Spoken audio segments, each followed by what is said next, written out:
Change you. Every time I look at this, it's different. I don't know quite why. And now, well, maybe I'll just take one more look to see if I can find this. Used to be up, I think I know the problem. Yeah, there it is. It was just hidden. Okay. So we've made our way to chapter 4. Human beings have been created. They were in the garden.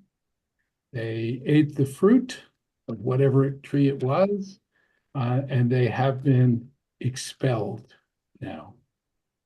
And the first thing that happens is chapter 4. If you're in the Eitz Chaim Chumash, it's page 24, but any Bible will do. And now the man, Ha-Adam, the man, rather than Adam, right? It's not Adam knew his wife, but the man knew his wife, Chava. And you remember her name is Chava because she is the mother of all living things, all humanity, really, not all living things.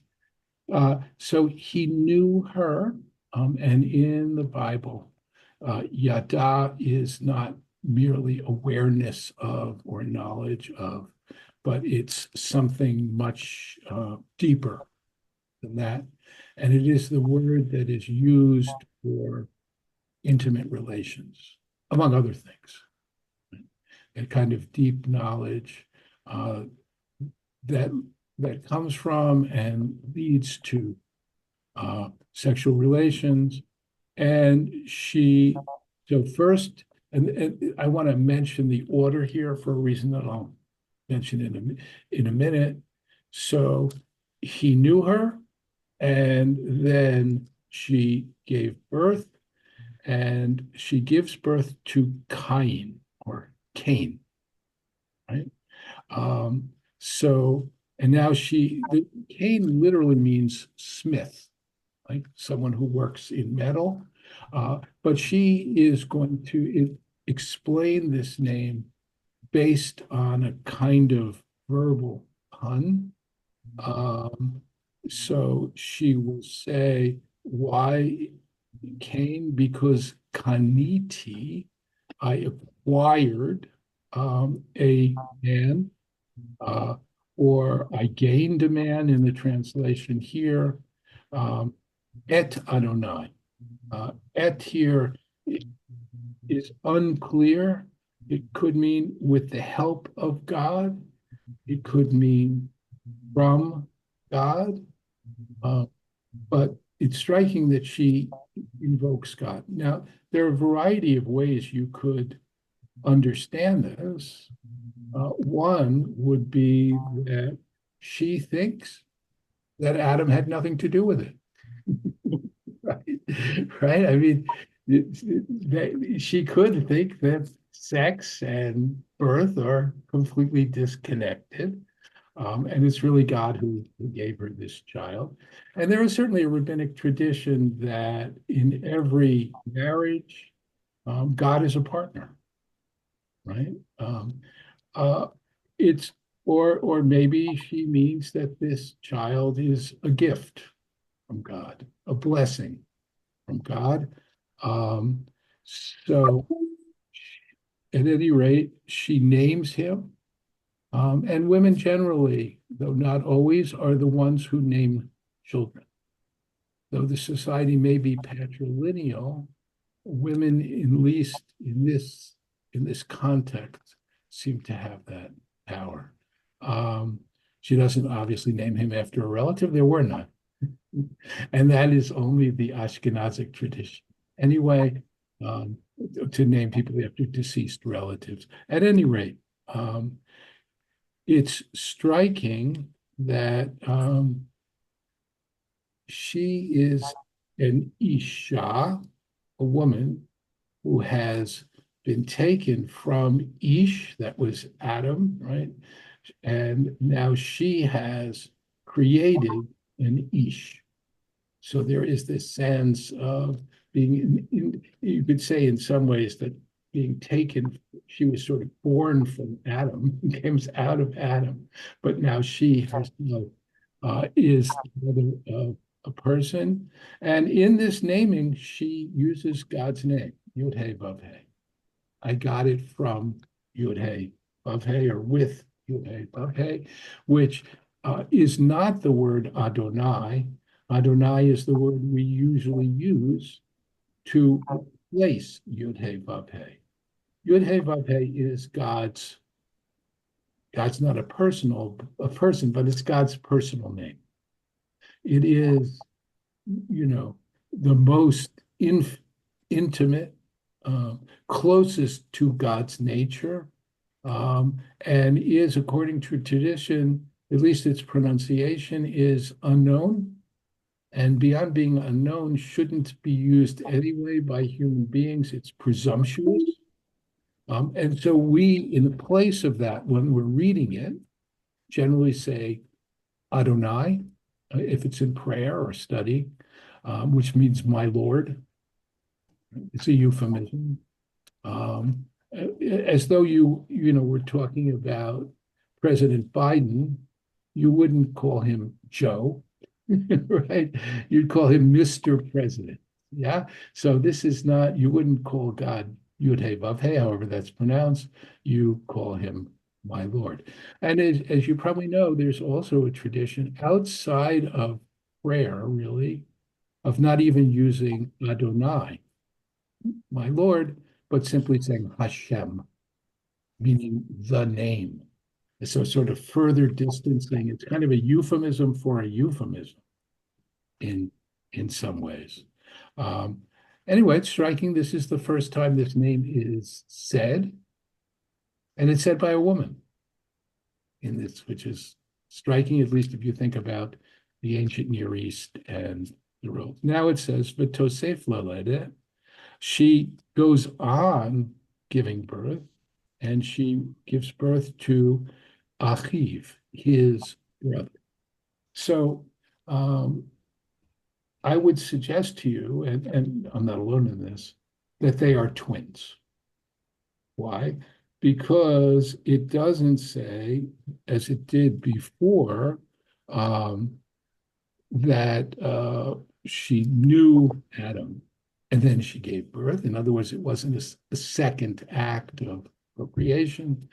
And this idea of twins, right, is really fundamental throughout the book of Genesis. We have other stories about twins, most notably the story of Jacob and Esau, who are twins, and a kind of twin rivalry. At any rate, his brother is named Hevel or Havel, which in English is Abel, right? And no explanation is given for this name, unlike the name Cain, right? But the Hebrew word Hevel means nothingness or breath. Famously, the opening of the book of Ecclesiastes, right? Which we often is translated as vanity, vanity, all is vanity, something like that. But Hevel literally means breath, nothingness, insignificance. And perhaps this name is a foreshadowing of the fact that he will not last very long. At any rate, we now find out that these two people have different roles in the world, different occupations. Vayhi Hevel roed son. Hevel, Abel, was a shepherd, and Cain is Oved Adamah. He is one who works the soil. So Cain, who is the firstborn, is following in his father's footsteps. He too is a farmer. But what Abel is doing is that he is a shepherd, one who watches sheep. Remember that they're all vegetarians at this point. Um, but he can get wool, he can get milk, and this idea that he's cultivating, therefore, livestock is not inconsistent with the idea that they're not eating meat. The This sort of division between herders, shepherds, and farmers, a kind of rivalry between them is a very old theme, right? What's that in Oklahoma? Right? I remember how the cattlemen and the farmers and the farmers and the cattlemen can't be friends. Some I don't remember the language, but there's a song, right? So this sense, even of their occupations, setting up some kind of rivalry or, you know, as being a source of tension.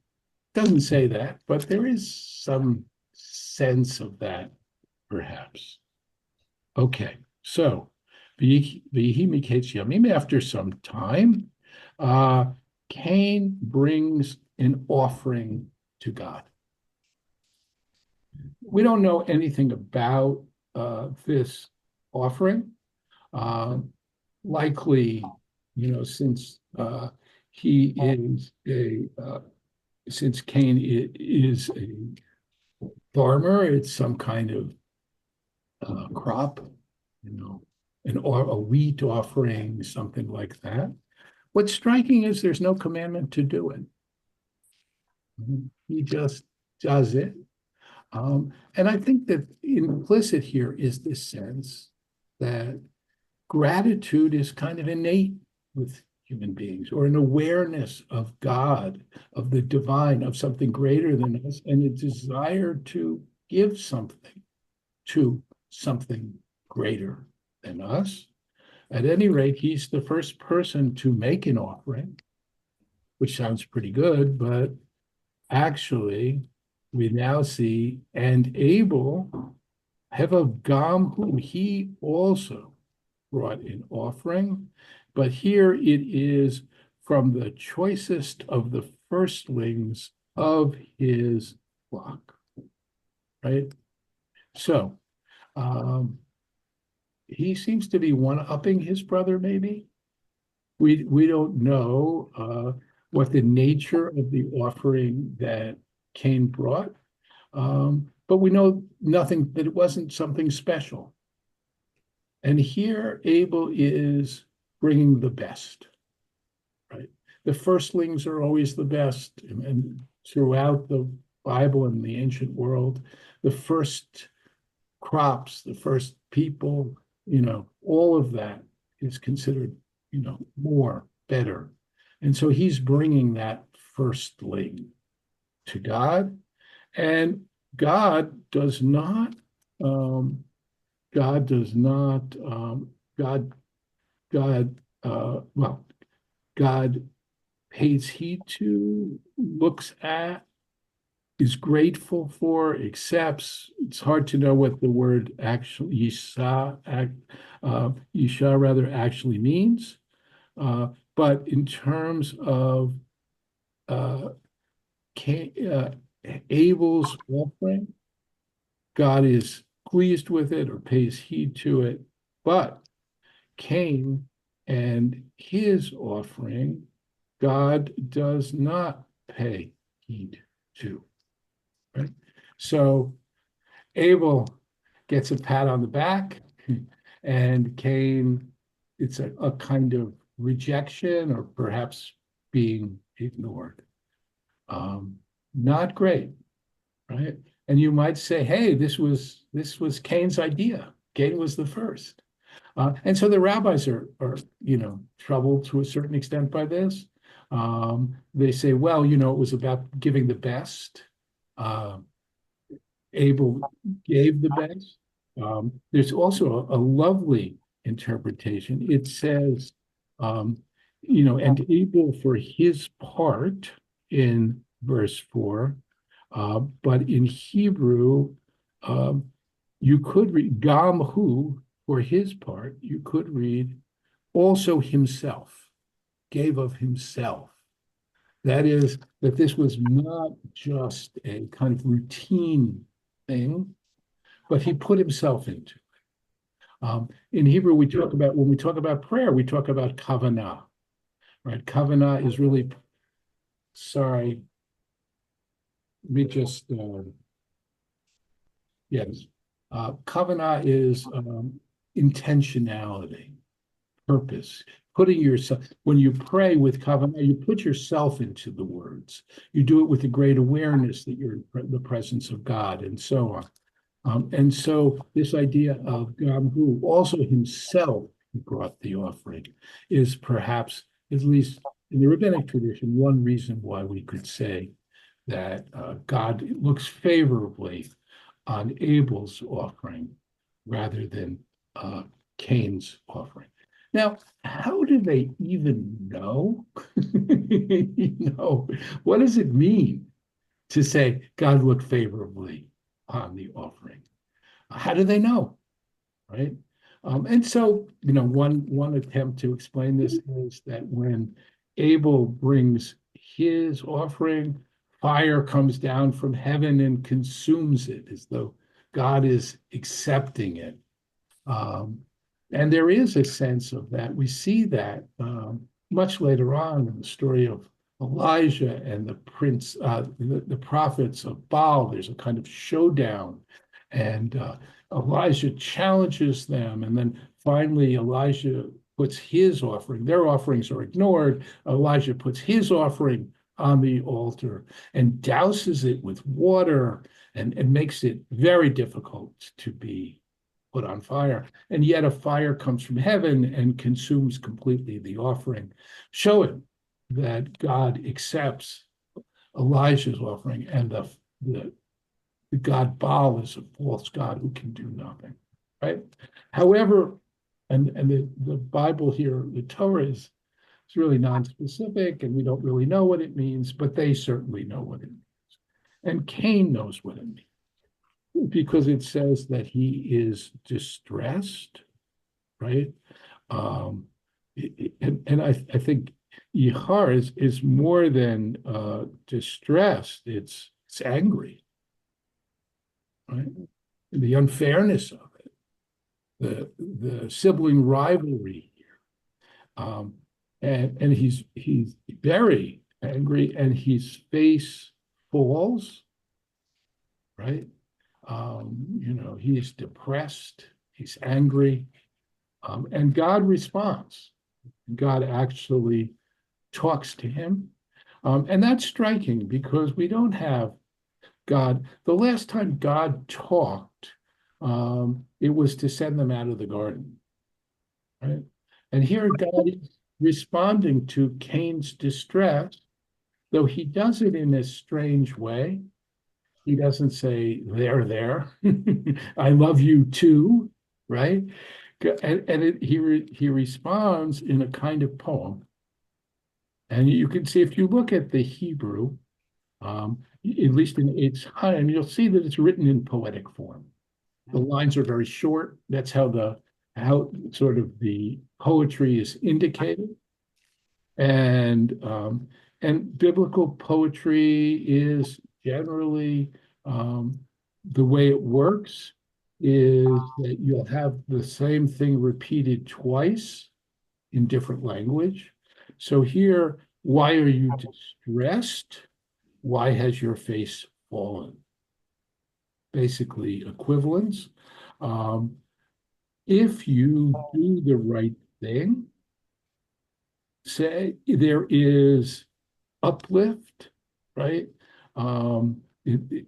It's pleasant, it's good, right? You do the right thing, it's good, but even low, if you don't, then sin is crouching at the door.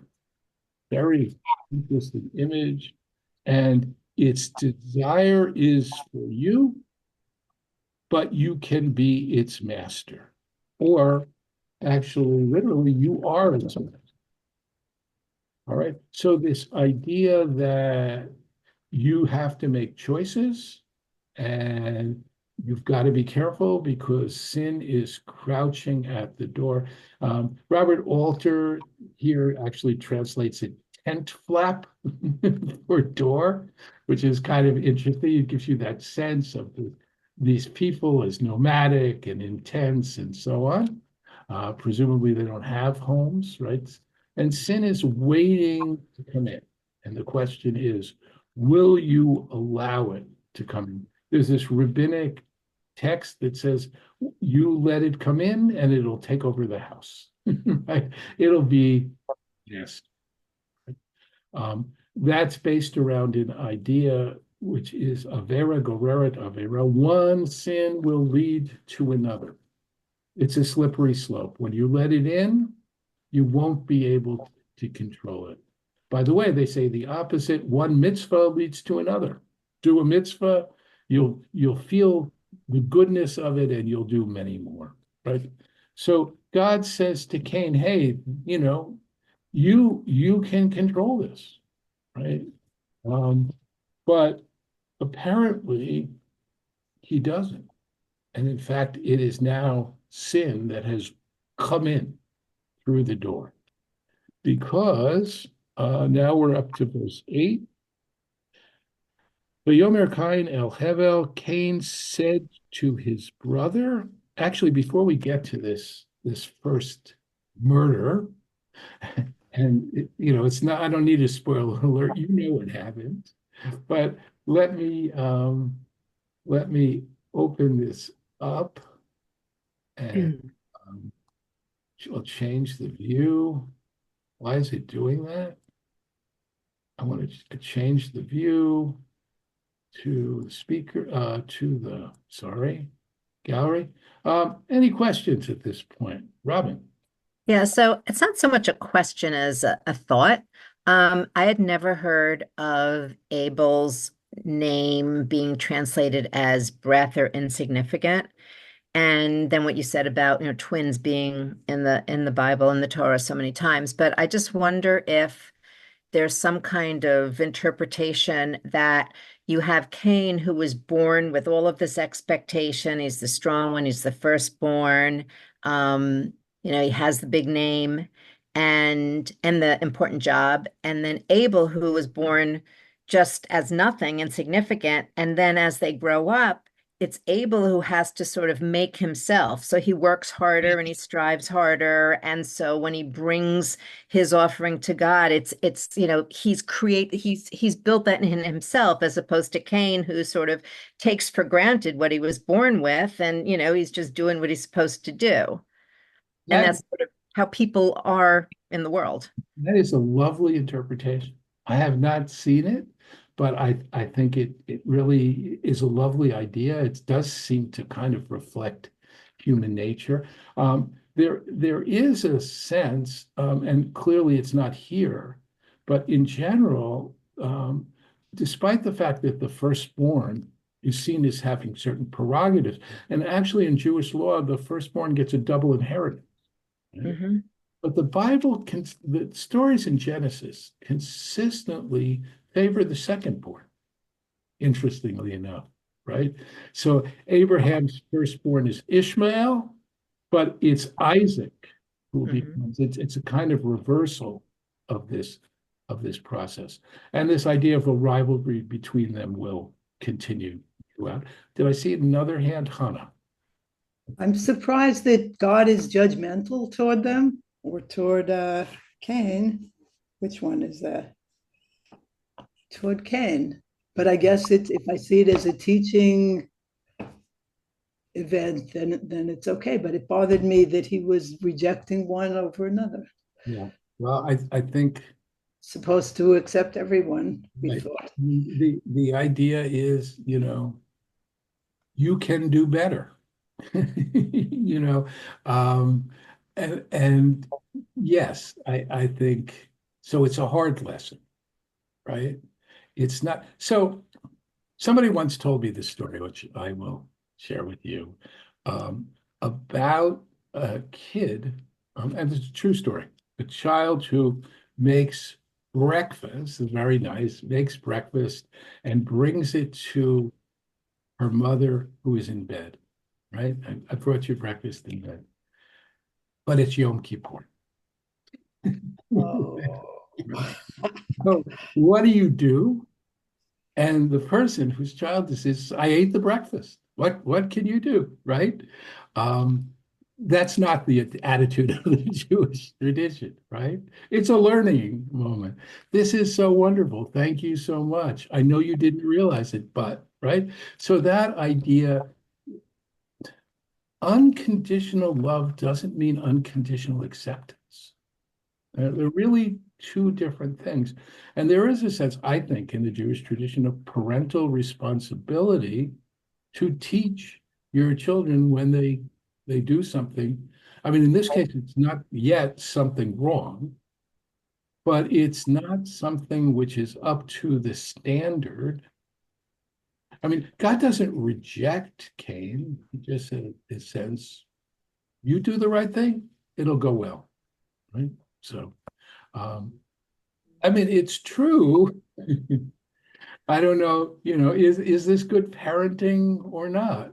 There is this sense of God as a parent, right? That we're all God's children, and it, we could certainly talk about that, and I think you could come up with multiple points of view on it.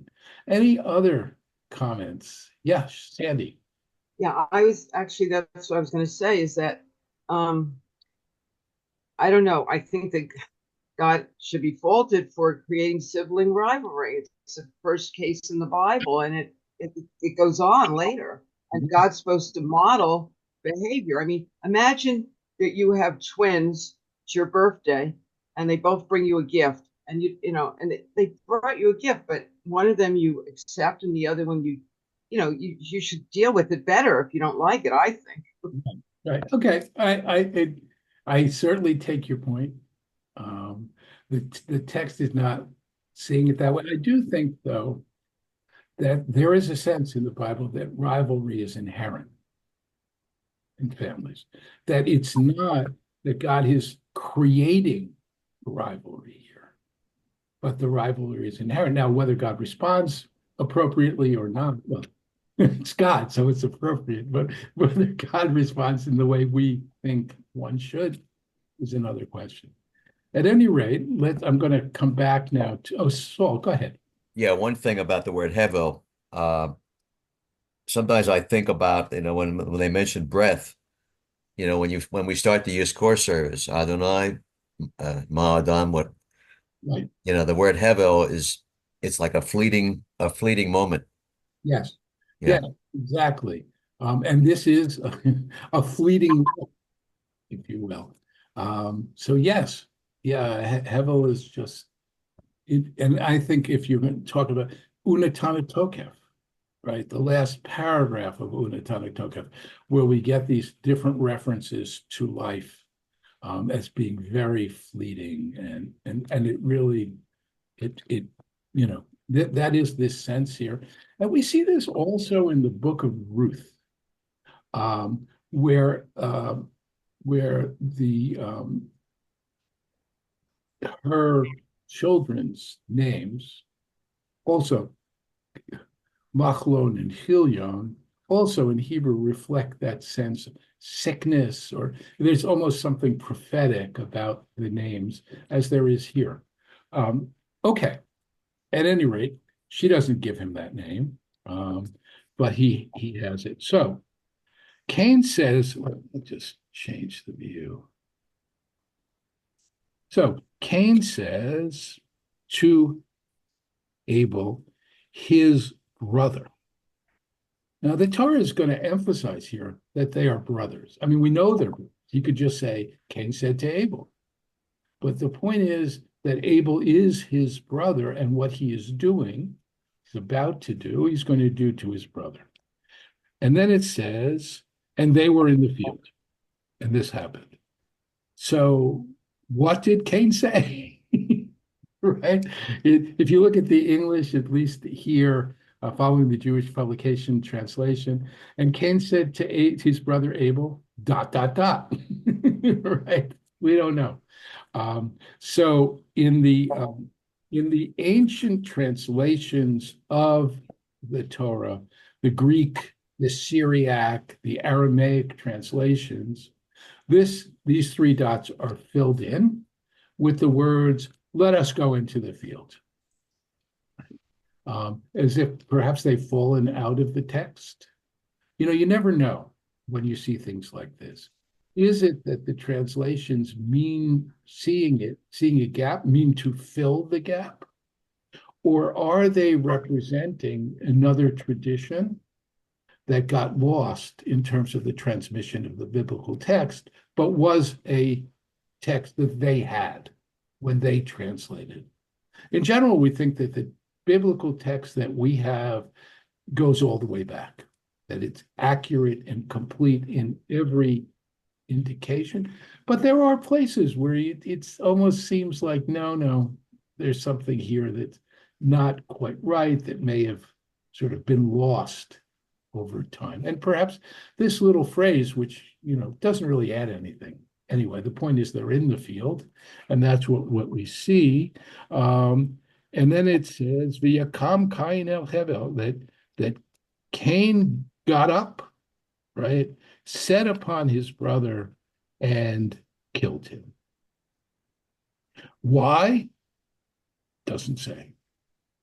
But he is angry, and his anger, which in some sense you would expect to be at God, gets displaced to his brother, who really has not done anything to him at all, except bring a good offering to God. And anyway, this rivalry is intense. He is angry, he is depressed, and he lashes out. And now God responds. Adonai el Cain, and God says to Cain, where is your brother Abel? This is similar to the kinds of questions that God is asking Adam in the garden. And God knows the answer. But it's a kind of opening of a conversation, which I think is meant to give Cain the opportunity to say, oh my God, I killed him. I feel terrible. Right? All of that sense of remorse, contrition, what have you. But he doesn't say that. He says, am I my brother's keeper? Right? I don't know. Right? He says, Hashomer achiv hanod, am I my brother's guardian, my brother's keeper? And the image here really is of a shepherd, right? Shomer is really a shepherd, right? And it's ironic because who's the shepherd? Abel was the shepherd, right? Cain is the worker of the soil. Am I his shepherd, right? And he says, Lo yadati, I have no idea. Don't look at me. I don't know. Right? Am I supposed to be watching him? Right? So he completely denies any culpability. So God then says to him, Nasita, what did you do? Right? And then, Kol damei achicha soakim alai min ha'adamah. Your brother's blood, word here is plural. Damei achicha, literally, your brother's bloods are crying out to me from the ground. All right, so this idea, well, first of all, let's talk about the word bloods. The word damim is, in some sense, a plural word, right? In Hebrew, that's the sense of it. There are certain words that are singulars, but they're plural in Hebrew. One that comes to mind immediately is mayim, right? Mayim is plural word, but it's a singular, water, right? Here, blood is, damim is a plural.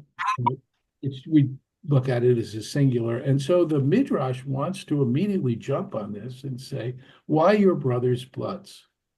And there are two answers in the Midrash.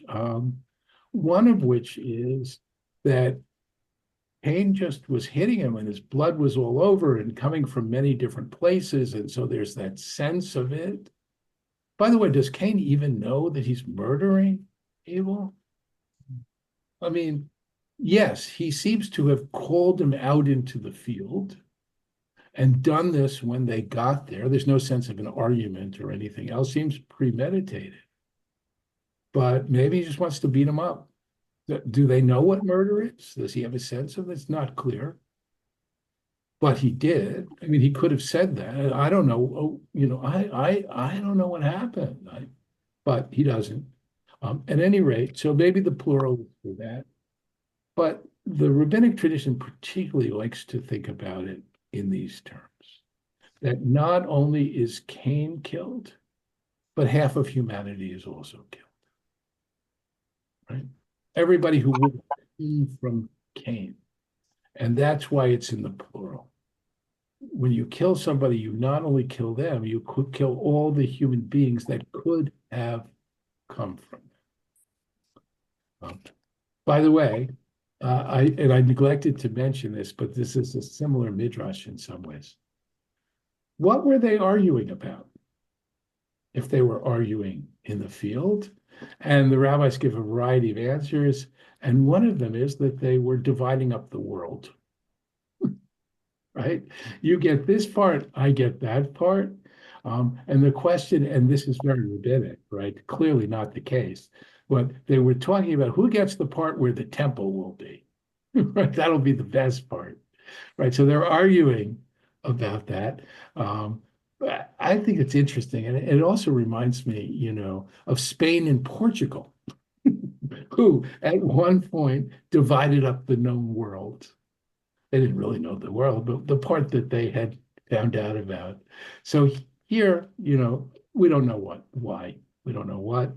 At any rate, God now says, your brother's bloods are crying out. And this idea that the blood cries out for vengeance, that innocent blood has to be satisfied in a certain way. Right?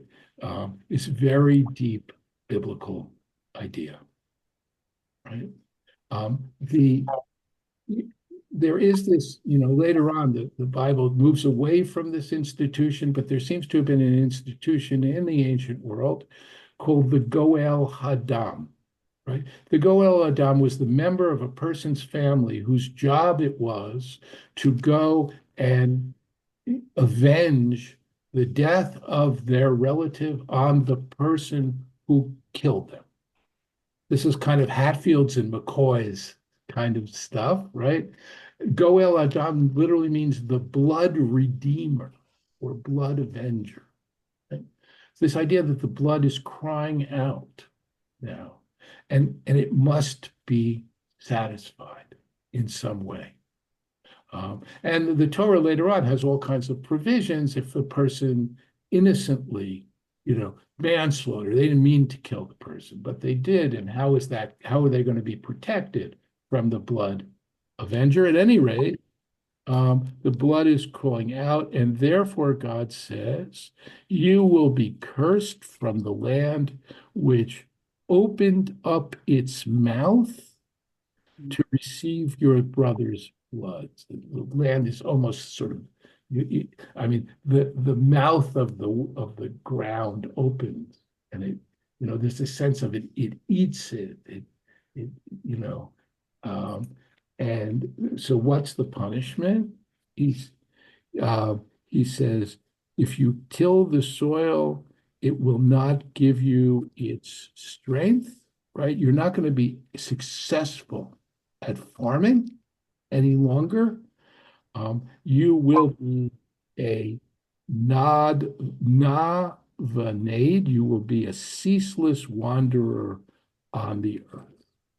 You're going to become a nomad. Um, and ironically, therefore, perhaps a shepherd, we have no idea, but no longer will you be able to follow in your father's footsteps. And even though Adam, earns his bread through the sweat of his brow, right? He still gets it. And here, Cain is also exiled, right? We saw first the exile from Eden, and now this is a kind of different kind of exile as he will become a wanderer. By the way, you know that the church in early church in its anti-Semitism talked about the wandering Jew, a punishment of the Jewish people as being landless, that they had the mark of Cain on them. That is, we had the mark of Cain on us, and they use this story as a way, sort of a basis for that anti-Semitic idea. Now, what does Cain say? How does Cain respond? V'yomer Cain el Adonai, Gadol avoni mean so. My sin is too great for me to bear, or my punishment is too great for me to bear. I prefer the word sin, and because avon is a sin. We talk about God as forgiving avon. And if that's the case, and certainly the rabbis read it that way, this is repentance. It's not the punishment. It's the awareness of sin, of what he has done. And therefore, we see in this perhaps the first person to do tshuva, to repent. And God responds. First of all, he says, you have banished me from the soil, and, right, Cain says, it's too much for me to bear. You've banished me from the soil, and you have turned your face away from me, right? Before me, you have, Hester Panim is the turning of the face or the hiding of the face. In other words, what Cain says is he's been doubly exiled. He's been exiled from the soil, but there's this sense of rejection by God that he's lost God's presence, God's protection. And now, having expressed his tshuva, God says to him, and he goes on to say, and anyone who meets me might kill me.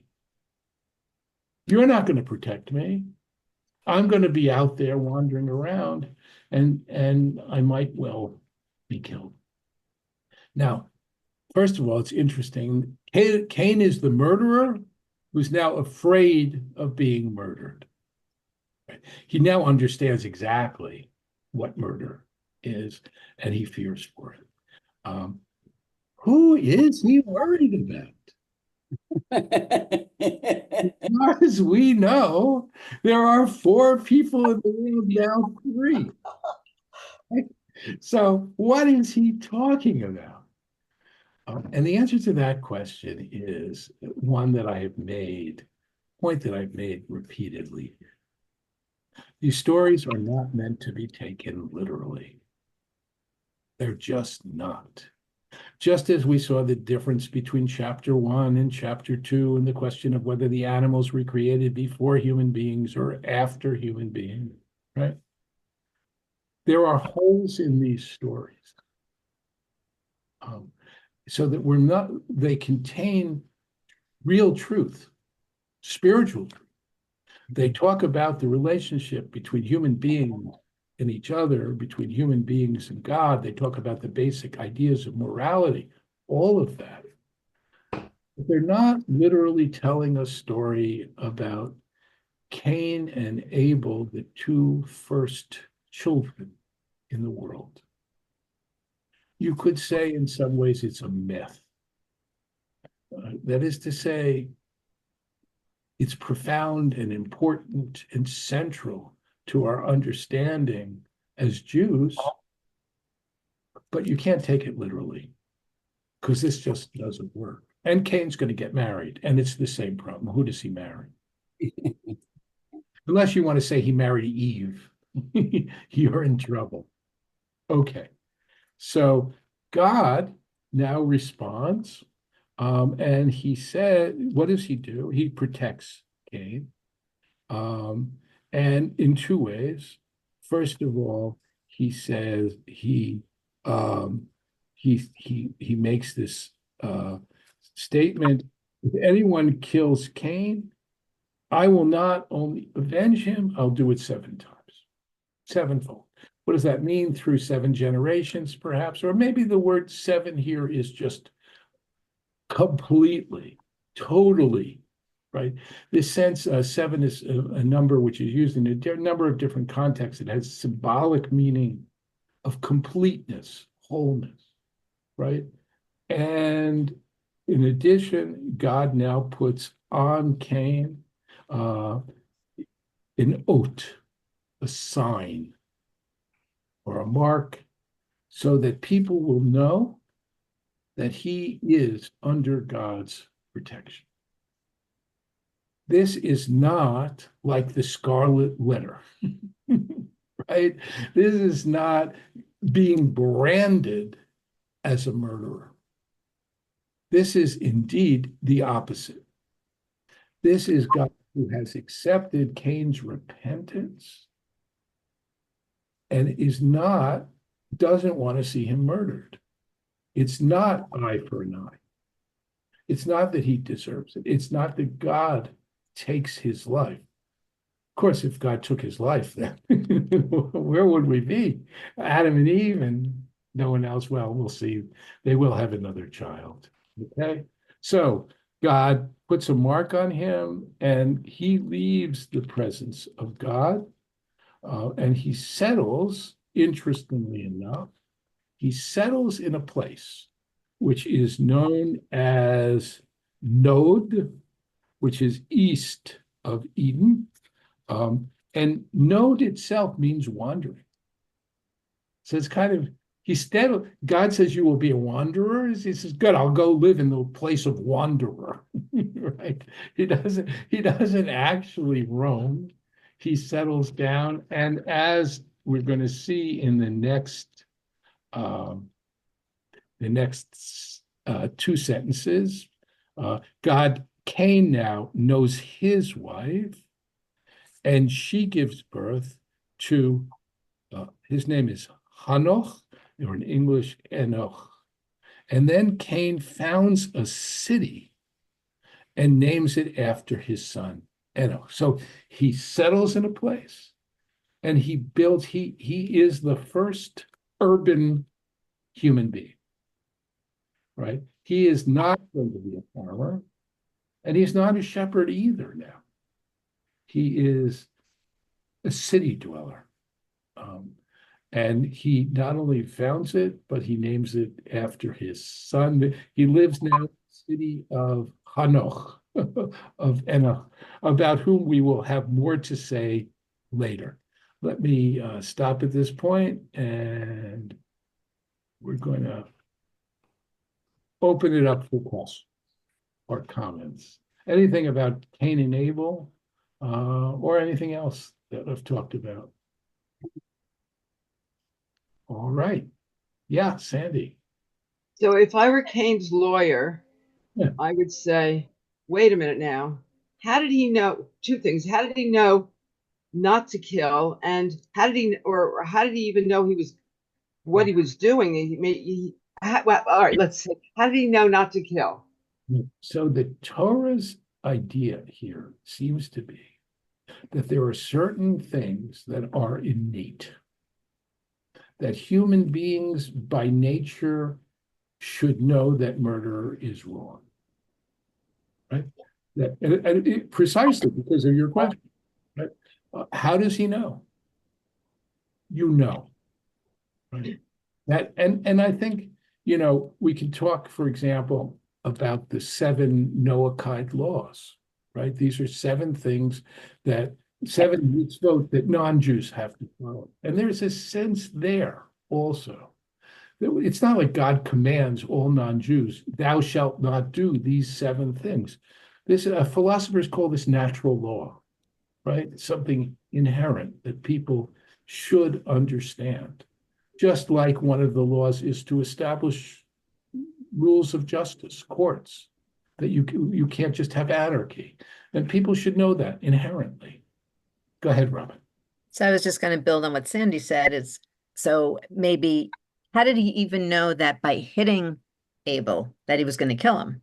Yes.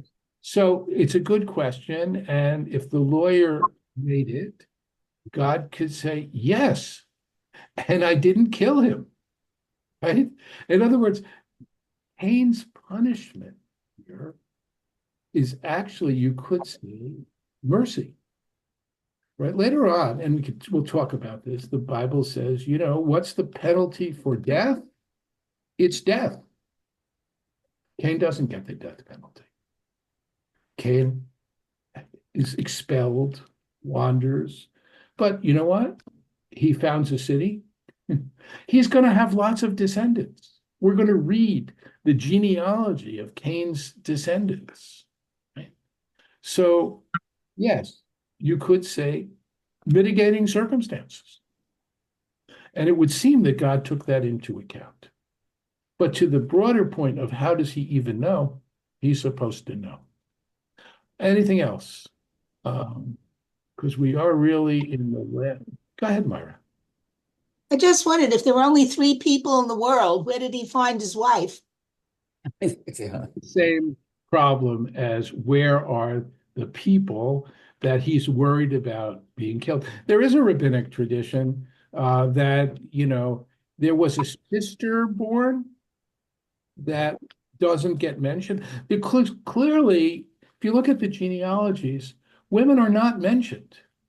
The assumption is that there are women, and I hate to say this, right?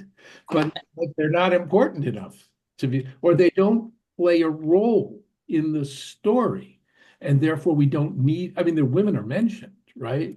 We know about Miriam, we know about the midwives, we know about when we know about women when they have something to do.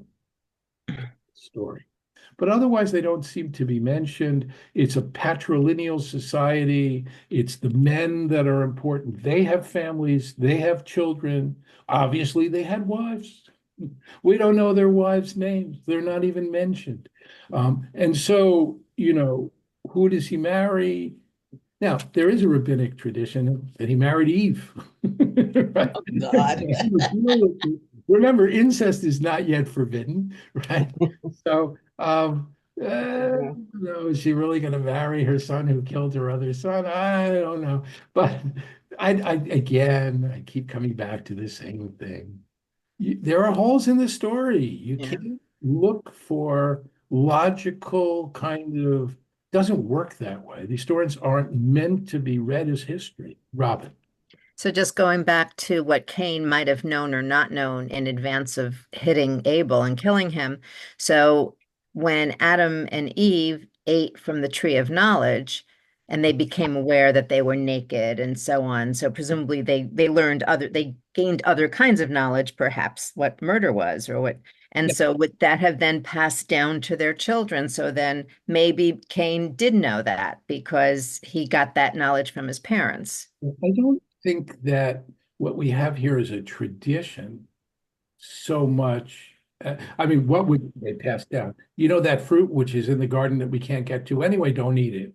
No, I didn't mean that. I didn't mean that they taught it to him. I meant that once they knew, and then that was sort of like something now human beings know. So it's passed Yeah, down. I think that's right. I think that's right. I think inherent in having your eyes opened, Yeah. that sense of awareness would part and parcel with that would become a certain instinctive knowledge of what we would call natural law. Yes, I think that's right. Anything else before we end? We're really out of time. Well, we made We made it through Cain and Abel, but not much further. We will pick up next time. I look forward to seeing you all then. And in the meantime, and Robin, I'm definitely adding you to the list. Thank And you. I'm sorry you didn't get the get the emails, and hopefully from now on you will. Starting with I'm going to email probably later today or latest tomorrow. I'll email out the recording. So if you don't get the recording, Robin, let me know. Okay, will do. All right, everybody. Have a wonderful week. If you did not vote, it is a mitzvah to vote. Right? So please, if you didn't vote, please go and vote. All right. See you next week. Shavuot Bye. Tov. Thank you.